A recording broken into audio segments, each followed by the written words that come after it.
c'est terrible. Le débat d'hier, le débat de second tour, d'abord, ils ont choisi les journalistes.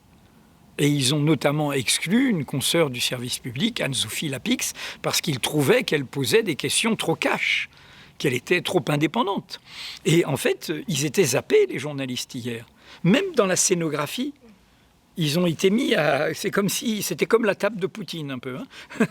Ils étaient à des kilomètres des deux débatteurs qui débattaient entre eux, et les journalistes, ils étaient là comme des passe-plats, pour dire des choses, pour préciser des choses, pour bousculer un peu l'un ou l'autre.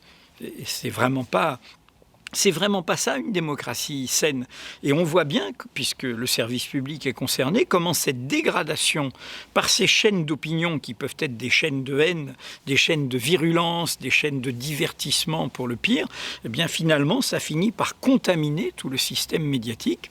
TF1, qui est la première chaîne qui a été privatisée, et puis le service public, puisque c'était France 2, l'autre chaîne. Mais la démocratie, c'est un bien commun. Et si la démocratie est de faible intensité, si les pouvoirs ne sont pas contrôlés par des contre-pouvoirs, s'il n'y a pas une séparation des pouvoirs, s'il n'y a pas une justice indépendante, s'il n'y a pas une exigence de vertu auprès du personnel politique, c'est de notre faute. On a la démocratie qu'on mérite.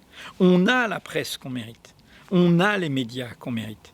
Et donc, mon alerte, depuis très longtemps, et c'est ce qu'a porté Mediapart, et c'est ce que porte ce film, c'est qu'on doit être préoccupé en France de notre faible vigilance démocratique, de notre faible exigence démocratique. Et au cœur de ça, il y a ce pouvoir présidentiel qui est tout à fait spécifique à la France. Nous ne sommes pas une république, nous sommes une monarchie élective.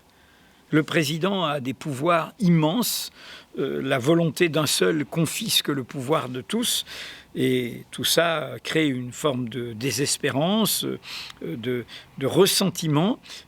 J'aimerais bien qu'un jour ou l'autre, on arrive à en sortir collectivement.